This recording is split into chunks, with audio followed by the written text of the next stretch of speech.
Thanks for sticking up for the community, Sam. Appreciate you, brother. Now, we'll be talking soon, Sam. Don't worry. We'll be talking public in city council meetings and when I put you under oath. Nah. You've had over a year, Sam. Don't do that shit with me. I'll be talking to you. Bet you're wondering how we got here. How a simple conversation outside a store turned into a story about power, corruption, and what happens when the people in charge forget who they work for.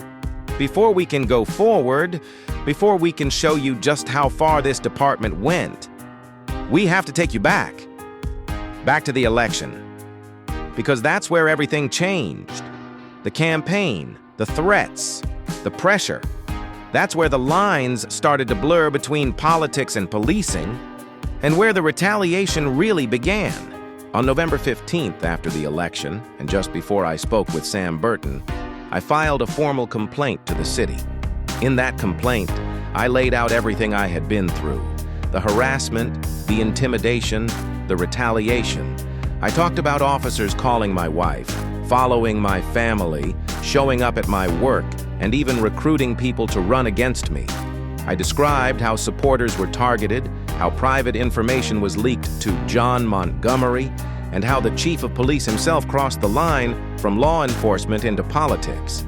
I also warned that the city needed to investigate Garth Dale's influence over Uriel, the reporter who suddenly banned public attendance from the only candidate Q&A forum we had before the election. That meeting was supposed to be the one chance for the community to hear from all of us, but instead, they locked the doors. They wouldn't even let me speak to Uriel. They shielded him. But make no mistake, Uriel will have to answer questions under oath about his coordination with the chief and the city. Because what happened that day wasn't journalism. It was collusion. And that wasn't even the gist of it, was it? Because after a year of investigative work, there was more, much more. This next part, this is what they never expected anyone to piece together. Sometime after I posted the now famous video of Kevin McCormick using excessive force, everything shifted. Within a few months, right after that video went public and right after they knew I was running for city council, McCormick opened an investigation into me. The timing was strange. I had no criminal history, no accusations, nothing. Yet suddenly, I was the one being investigated. Were they trying to spy on an election? And for a detective, McCormick's probably one of the dumbest ones I've ever seen. How about a question like, do you record your life? Can you disprove what accusations were made? To this day, I'm still not even sure if there ever was one. But I'll find out in Discovery. And I can't wait to look into that.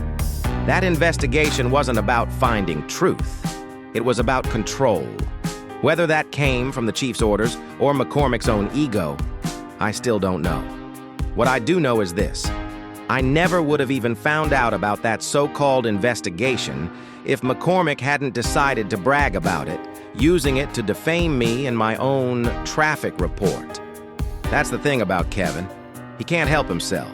He talks too much, and that's exactly why he never lasts long anywhere he works. During the early part of the election, Facebook polls started popping up.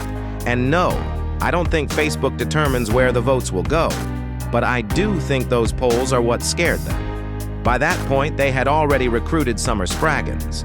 According to Summer herself, during a meet and greet with the local fire department, when someone asked why she was running, the first thing out of her mouth was, "Because the chief asked me to."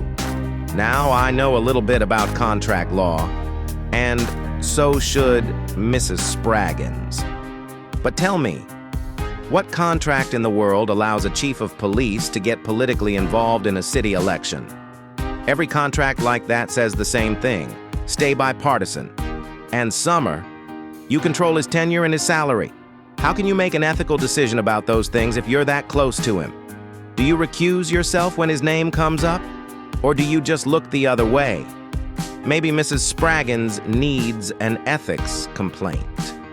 Because it's clear she doesn't understand where that line is supposed to be.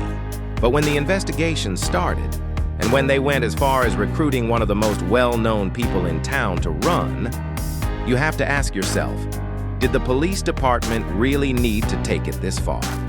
Because soon after those polls came out, a new name started showing up online, John Montgomery. Suddenly, he was everywhere. He accused me of all kinds of things only a police officer would even know about or think to say.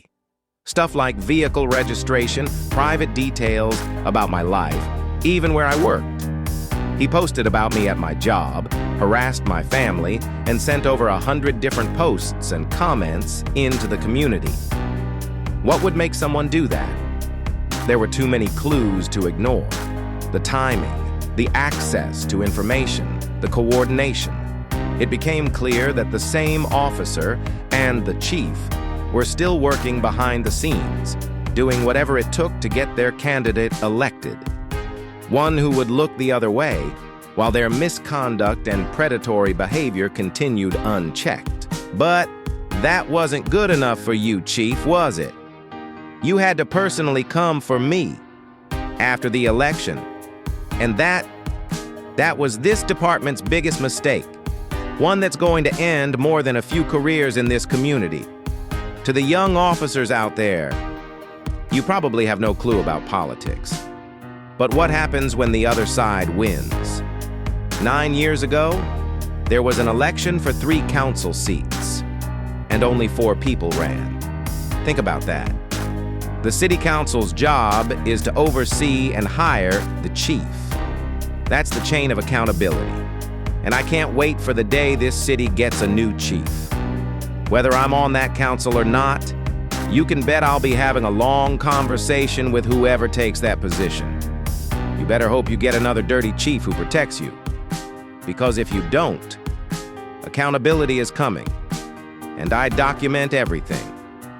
As for John Montgomery, if that IP address comes back linked to the police department, then this isn't just misconduct anymore. That means this town has become one of the most oppressed communities on this side of the millennium. That makes this department domestic terrorists. Because if citizens can't even have a fair election, what do we have left? I can tell you this, I drew the line in the sand. I don't care about protecting the so-called community shield anymore. Not for people like Sam Burton who stand by and refuse to act on behalf of the public while enabling all of this.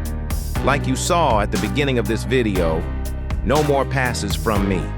Because every pass we give comes at the expense of the innocent and at the expense of the Constitution itself.